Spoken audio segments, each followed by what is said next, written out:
गणित कार्य पुस्तिकार कार्यपद 6 भारी ओ हालुका वस्तु को चिन्हिबे विषयटी को पूर्ण करिबा।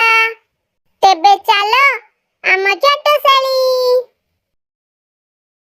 प्रथम श्रेणी गणित कार्य पुस्तिकार पृष्ठ संख्या 6 को आस। कार्यपद 6 भारी ओ हालुका वस्तु को चिन्हिबे। सांग माने तळ को आस। कौन प्रश्न पचारा जाईची? प्रति जोड़ी रे केउटी भारी सेथिरे ठीक चिन्ह दिया। सांग माने तळे 4 गोटी बाक्स भितरे 2टी लेखा वस्तु रहिची। आमको 2टी वस्तु मध्यरु जे वस्तुटी भारी सेथिरे ठीक चिन्ह दबार अछि। तेबे आस के वस्तुटी भारी आमे देखि नबा।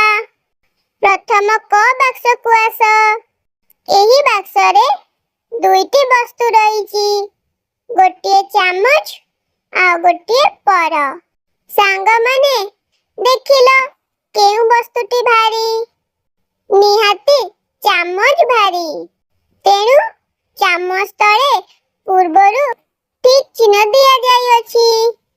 एहार परवर्ती बाक्स गुडी करे आमको ठीक चिन्ह दबार अछि। तेणु ख बाक्स को आस। एही बाक्स रे गोटिए सेउ आ गोटिए फूलर चित्र रहिची। सांग माने देखिलो केउ वस्तुटी भारी? सांग माने फूल भारी ना सेउ भारी।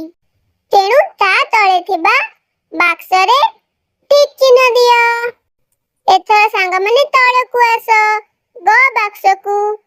एही बाक्स रे गोटिए पटे तुळा आ गोटे पटे बटकरार चित्र रहिची।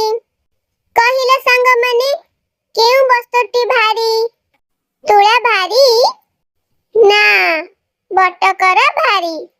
तेणु ता तळे थिबा बाक्स रे ठीक चिन्ह दिया। एथर घ बाक्स को आस।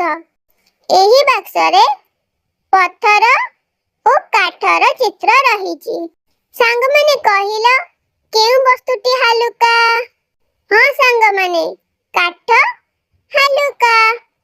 काठ भारी भी होई पारे मात्र एही बाक्स रे पत्थर तुलना रे काठ हालुका। तेणु हमकु पत्थर तळे थिबा बाक्स रे ठीक चिन्ह देबार अछि। ठीक चिन्ह दिया सांग माने। मु जेमिति जेउ बाक्स रे ठीक चिन्ह देइची तुमे माने मध्य सेई बाक्स रे ठीक चिन्ह देई दियो। सांग माने प्रथम श्रेणी गणित कार्य पुस्तिकार कार्यपद 6 भारी ओ हालुका वस्तु को चिन्हिबे पृष्ठटी पूर्ण होई गला। विषयटी को भल भाबरे बुझिबा को हेले वीडियोटी को बारंबार देखि नियो। बुझी सारिला परे जहा जहा जानिछ मने पकई गुरुमा ब गुरुजी को कहि दया। एठी रहुची आउ गोटिए वीडियो ने जल्दी आसीबी बोली कथा दउची। लाइक शेयर सब्सक्राइब पई छोट अनुरोधटी